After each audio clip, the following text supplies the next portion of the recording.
ابر کوہسار۔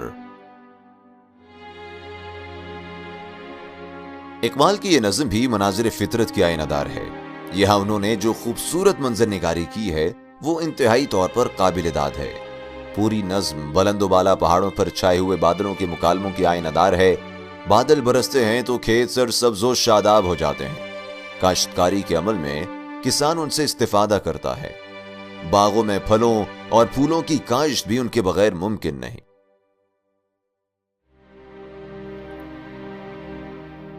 اے بلندی سے فلک بوس نشے من میرا، ابر کوہسار ہوں گل پاش ہے دامن میرا، کبھی صحرا کبھی گلزار ہے مسکن میرا، شہر و ویرانہ میرا، بحر میرا، بن میرا، کسی وادی میں جو منظور ہو سونا مجھ کو، سبزہ کوہ ہے مخمل کا بچھونا مجھ کو۔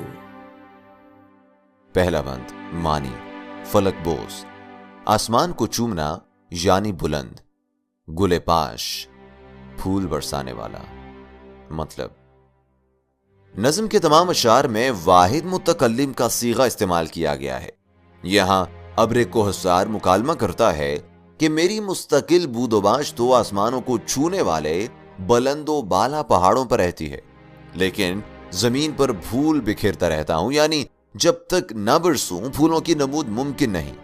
کبھی صحرا میں برستا ہوں اور کبھی باغوں پر بارش برساتا ہوں۔ اس اعتبار سے شہروں کے علاوہ ویران مقامات اور کبھی جنگل پر بھی میرا تسلط رہتا ہے۔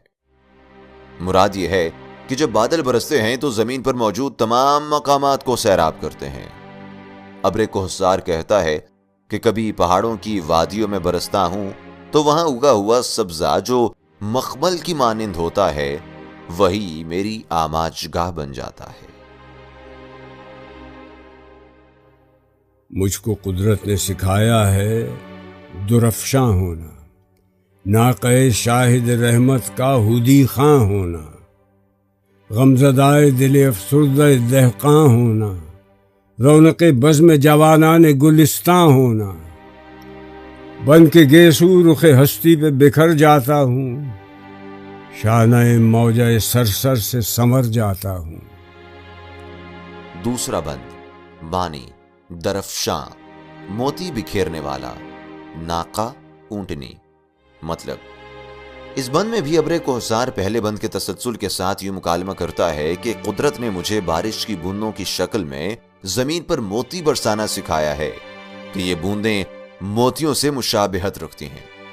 میں جب برستا ہوں تو ان لمحات میں بوندوں کے گرنے سے جو خوبصورت اور دلکش آوازیں پیدا ہوتی ہیں ان کو رحمت باری کے لیے نغمہ سرائی سے تعبیر کیا جا سکتا ہے، اور جب خشک و بنجر کھیتوں پر برستا ہوں تو ان کی آبیاری سے کسانوں کے پشمردہ دل مسرتوں اور خوشیوں سے لبریز ہو جاتے ہیں، اور جب باغوں پر برستا ہوں تو وہاں پھلوں اور پھولوں پر تازگی اور شباب جھلک اٹھتا ہے۔ میرا وجود تو حیات و کائنات کے لیے اس ایک دل خوش کن حیثیت کا مالک ہوتا ہے، اور جب ہوائیں چلتی ہیں تو میں یکجا ہو کر زمین پر برسنے اور اسے نکھارنے میں مدد دیتی ہوں۔ مراد یہ ہے کہ بادل جب برستے ہیں تو نہ صرف یہ کہ فصلوں کی کاشت میں اضافہ ہوتا ہے، باغات میں پھل پھول کو زندگی اور نمو بخشتے ہیں، بلکہ زمین کے حسن و زیبائش کا سبب بھی بنتے ہیں۔ دور سے دیدہ امید کو ترساتا ہوں، کسی بستی سے جو خاموش گزر جاتا ہوں، سیر کرتا ہوا جس دم لب جو آتا ہوں، بالیاں نہر کو گرداب کی پہناتا ہوں، سبزہ مزرعہ نوخیز کی امید ہوں میں، زادہ بحر ہوں پروردہ خورشید ہوں میں۔ تیسرا بند معنی مزرعہ نوخیز، نئی اگی ہوئی کھیتی، زادہ بحر جو سمندر سے پیدا ہوا ہو۔ مطلب اس میں ابر کوہسار یوں مکالمہ کرتا ہے کہ پہلے بیان کے باوصف اگر میں کسی بستی پر سے برسے بغیر گزر جاتا ہوں تو جو کسان اور باغبان میرے برسنے کے منتظر ہوتے ہیں وہ نا امیدی اور مایوسی کا شکار ہو جاتے ہیں اور اس عالم میں رحمت باری کے طلبگار نظر آتے ہیں۔ ان کی امیدیں تشنہ رہ جاتی ہیں اور میرے برسنے کی دعائیں مانگتے ہیں۔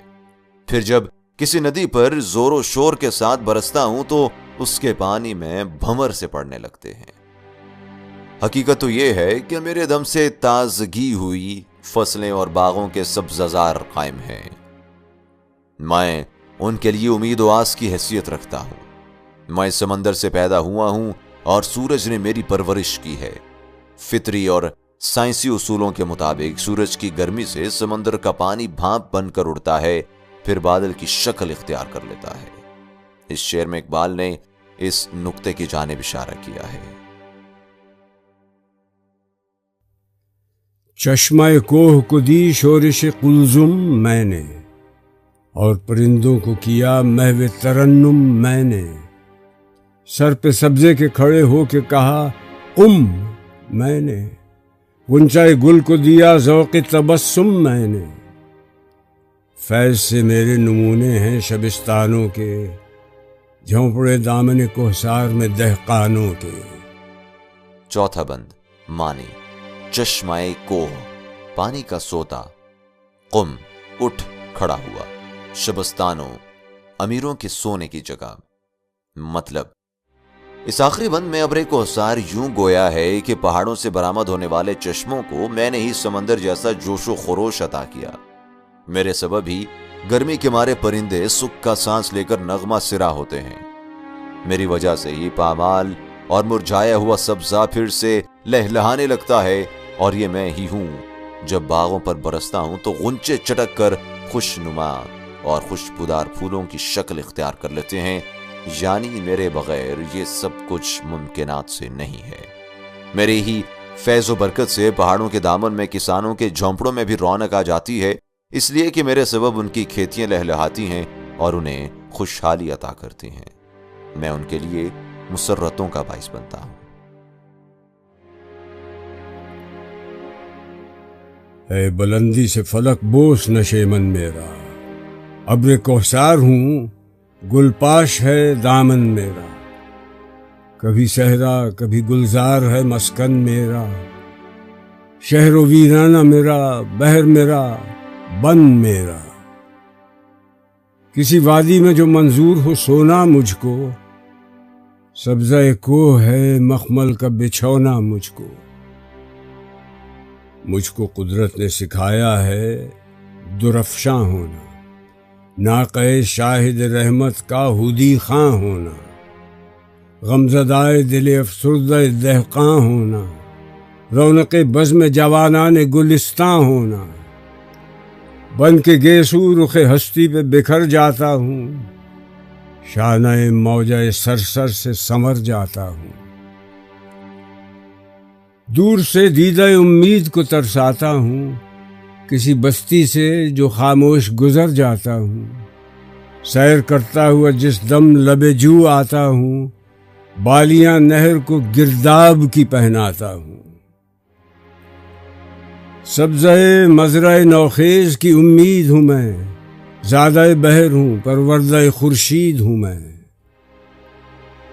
چشمہ کوہ کو دی شورش قلزم میں نے، اور پرندوں کو کیا محو ترنم میں نے، سر پہ سبزے کے کھڑے ہو کے کہا قم میں نے، غنچۂ گل کو دیا ذوق تبسم میں نے، فیض سے میرے نمونے ہیں شبستانوں کے، جھونپڑے دامن کوہسار میں دہقانوں کے۔